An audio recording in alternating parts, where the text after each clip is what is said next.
India में हमें कुछ नहीं पता, हम कहते हैं भाई साहब टकीला लाओ, शॉट मारो, नींबू लाओ, नमक लाओ, but this is different. I can't even explain to you how this is different. We don't know in India what tequila is, honestly. The tequila that we're drinking, I mean technically it's tequila. It's not great tequila, come on guys. मैं यहाँ पे खड़ा हूँ अगावे field के बीच में. Yes, यही वो अगावे fruit है जिससे बनती है tequila. So this is the agave farm. As you can see, these are the leaves of the agave fruit. इसके अंदर actually leaves के end पे है वो fruit which looks like a pineapple, which I'll show you. That's called the piña. ये actually एक distillery है Arandas, Jalisco region in Mexico, and this is called NOM 1414. इनका एक house brand है जो आज हम visit कर रहे हैं. It's called Viva Mexico. Actually इस distillery में 35 ब्रांड बनते हैं. Yes, 35 brands are manufactured in this facility. बहुत सारे differences हैं इन brands में. Of course, इनके कुछ house brands हैं और कुछ और brands हैं जो और companies own करती हैं. ये उनको सिर्फ जो लिक्विड है वो सेल करते हैं. अच्छा, वैसे इतने सारे ब्रांड्स हैं तो क्या ये सब सेम है, सेम डिस्टिलरी बन रही है? नहीं, एक्चुअली बहुत सारे इनपुट डिफरेंसेस हैं. How these tequilas become very very different. For example, one big difference जो इनपुट में है कि वो अगावे कहाँ से आया है. सो जैसे ये सॉइल है, as you can see this is a red soil. तो रेड सॉइल हो सकती है, ब्लैक सॉइल हो सकती है. तो किस सॉइल में अगावे हुआ है उससे डिफरेंस होगा. दूसरा बिग डिफरेंस कि वो अगावे कितना राइप है. So agave could be 4 year old ripe, 5 year old ripe, 6 year old ripe. उससे डिफर करेगा कि वो अगावे का टेस्ट क्या है. ऐसे बहुत सारे इंफॉर्मेशन इस वीडियो में देने वाला हूँ. हम हैं वीवा मेहिको में, बहुत सारे प्रिकली अगावे के बीच में बहुत इंटरेस्टिंग एपिसोड होने वाला है. कैसे बनती है आपकी टकीला ना पता है आपको ना मेरे को. कैसे बनती है आपकी टकीला ना पता है आपको ना मेरे को. आज जानेंगे यहाँ कैसे बन रही है, जिसका नाम है वीवा मेहिको. चलो फिर करते हैं, let's mix it up with Mendy.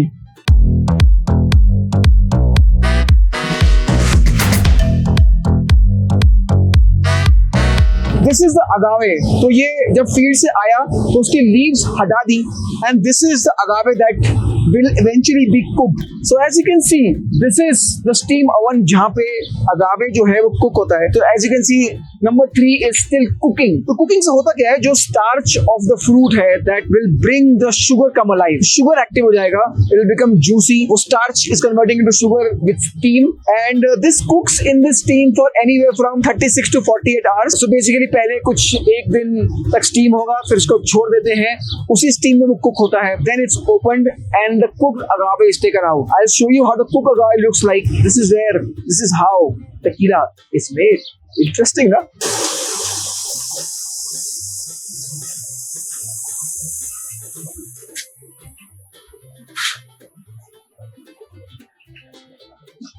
So let's taste agave. Agave अभी एकदम कुक होके आया है ब्रिक ओवन से. And if you see, it's very juicy. When I crush it, you can basically juice it with your hands. It's very soft. गर्मा गर्म है और इसको हम जूस करते हैं. Let's taste it. तो when you taste it, it's actually very juicy, very sweet. बिल्कुल वो बचपन में से गंडेरी खाते थे वो याद आ जाता है. चलो अब देखते हैं इसको क्रश कैसे करेंगे. तो यार देखो, क्रश करने के लिए 2 मेथड्स हैं. एक जो इंडस्ट्रियल मेथड है जहाँ पे बेसिकली अगावे, जो कुक्ड अगावे है वो श्रेड्स में क्रश हो जाएगा and you can easily juice it. इसमें यील्ड काफ़ी अच्छी आती है. और एक जो ट्रेडिशनल मेथड है, जो तहोना मेथड है, बेसिकली जो वोल्केनिक स्टोन में क्रश करके बनता है, उसमें यील्ड ऑफ अगावे थोड़ा कम आता है, बट जो फ्लेवर होता है वो काफ़ी इंटरेस्टिंग होता है. सो डिपेंड करता है कि वो कैसे क्रश हो रहा है, उससे डिपेंड करेगा आपकी टकीला कैसे बनेगी. ये जो मैं देख रहा हूँ ये कहते हैं brix meter. Basically brix meter देखता है कि कितना शुगर लेवल है आपके अगावे जूस में. अब जो अगावे जूस है वो एक सर्टेन लेवल ऑफ ब्रिक्स पर ही डालना चाहिए फर्मेंटेशन टैंक में, जो 11 ब्रिक्स बोलते हैं. So this is how they measure. So basically drop of juice डालेंगे and then they see it, और this will show you what is the sugar level in your agave juice. So agave juice जैसे भी crush होके आया, चाहे machine से या तहोना से, तो वो आके कलेक्ट होता है एंड उसका ब्रिक्स एक बार मेजर करके फिर उसमें अगर डाइल्यूशन चाहिए होता है डाइल्यूट कर देते हैं ताकि वो 10.5 या 11 ब्रिक्स पर आ जाए. अब वो जाता है फर्मेंटेशन टैंक में. सो अब अगावे जूस निकल चुका है, 11 ब्रिक्स पे आ गया है. अब वो डिफरेंट फर्मेंटेशन टैंक्स में जाएगा. 2 तरह के फर्मेंटेशन टैंक्स हैं यहाँ पे. इनके पास स्टील फर्मेंटेशन टैंक है और इनके पास वुड फर्मेंटेशन टैंक भी है. जो ट्रेडिशनल मेथड है वो वुड फर्मेंटेशन टैंक है और जो मॉडर्न मेथड है वो स्टील फर्मेंटेशन टैंक है. But what is interesting about this distillery, this is NOM 1414 in Mexico. और व्हाट्स इंटरेस्टिंग कि यहाँ पे जो होता है वो म्यूजिक डिस्टिलेशन होता है, classic music distillation. Yes, classical music बजाते हैं. तो अब देखो, जो यीस्ट है, जो शुगर को खाएगा और अल्कोहल देगा, यीस्ट एक लिविंग ऑर्गेनिज्म है, वो म्यूजिक से रिएक्ट करता है, it vibrates on a different level when it listens to classical music. Interesting. तो अब मैं आपको सुनाता हूँ कि यहाँ पे क्लासिकल म्यूजिक बज रहा है.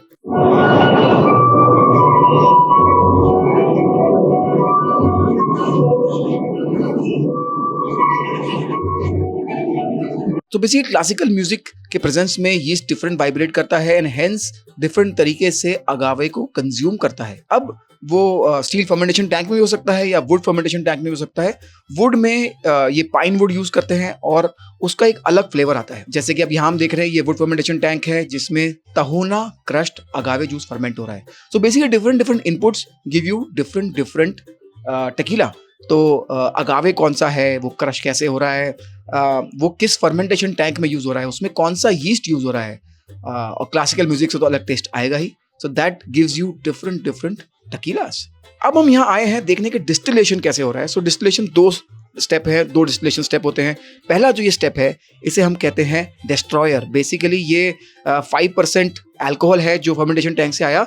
अब वो जब फर्स्ट स्टेप ऑफ डिस्टिलेशन में जाएगा तो सारे जो इम्प्योरिटीज हैं वो डिस्ट्रॉय हो जाएंगे and this will yield 20% ABV. 20% alcohol वाला आउटपुट आएगा. इसमें सारी इम्प्योरिटीज जा चुकी होंगी. It will still not be very pure but impurity सारी जा चुकी है, इसलिए इसको डिस्ट्रॉयर बोलते हैं. ये कॉपर डिस्टिलेशन पॉट है. इसके बाद ये जाएगा सेकेंड डिस्टिलेशन स्टेप में. सेकेंड डिस्टिलेशन स्टेप इसको हम बोलते हैं रेक्टिफायर. ये बेसिकली रेक्टिफाई करता है और स्पिरिट को और रिफाइन करता है और इसमें जो आउटपुट मिलेगा वो आपको मिलेगा 60% ABV. बस उसी को डाइल्यूट करके बॉटलिंग हो जाएगी या एजिंग के लिए जाएगा. तो यहाँ से मिलता है 60% ABV and this is the purest form of tequila. Double distil होके आया है और ये सेकेंड डिस्टिलेशन स्टेप ये भी कॉपर डिस्टिलेशन है.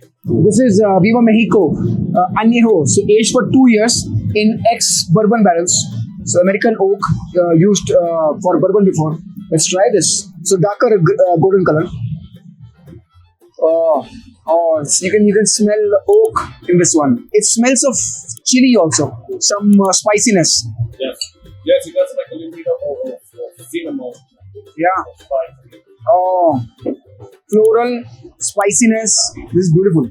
Like a nutmeg and cinnamon in the end. On the nose, you can smell oak and the spice. So if you see this bottle, this is a special bottle. This is very different from the other bottles that they have. They mention the tahona here. What's tahona? Tahona is a stone they use to crush the agave fiber and juice it. So it's a volcanic stone. When you crush agave with it, it adds some flavor to it. I've never tasted a tahona spirit.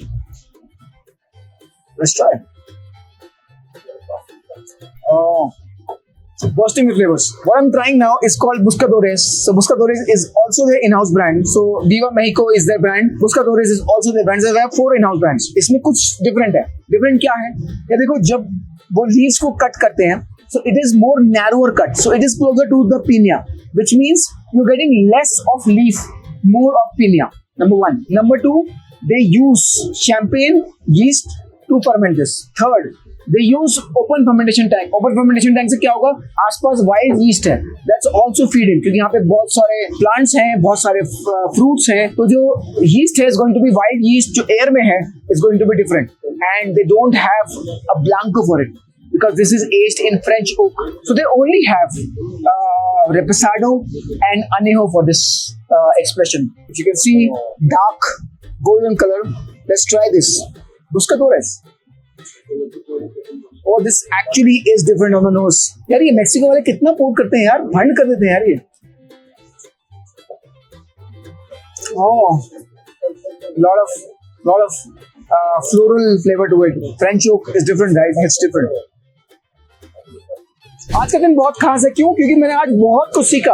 Non 14 में मैंने सीखा कि कितने सारे variable से आप देख सकते हो कि आपकी टकीला डिफरेंट बनती है. क्रेजी यार, कितना पैशन, कितना स्टोरी टेलिंग, कितना इनपुट जा रहा है आपकी टकीला बनने में. हमें इंडिया में पता ही नहीं दोस्तों कि टकीला बनती कैसे है और एक classic tequila like really awesome tequila कैसे बन रही है. बहुत सारी वेरिएशन है, बहुत सारे आइटरेशंस हैं. मैंने आपको सिखाया आज की टकीला में कितने वेरिएशंस होते हैं, कितना डिफरेंट है टकीला. मुझे मजा आया, मैंने बहुत कुछ सीखा. मेरा ये ट्रिप बहुत अमेजिंग चल रहा है. आपने भी कुछ सीखा तो कमेंट में कर दो ना यार. कितने स्वीट हो तुम मेंढी. क्या जाएगा, कर दो चलो। और जैसे कि मैंने बताया कि यार वो इससे भंड होने के लिए मत पियो। ये जो फ्लेवर्स जो आज मैंने एक्सपीरियंस करे लाइफ में आपको भी तो करने हैं ना, तो वो करो दोस्तों। जैसा कि मैं बोलता हूँ, थोड़ा बहुत मिक्स इट अप करते रहो।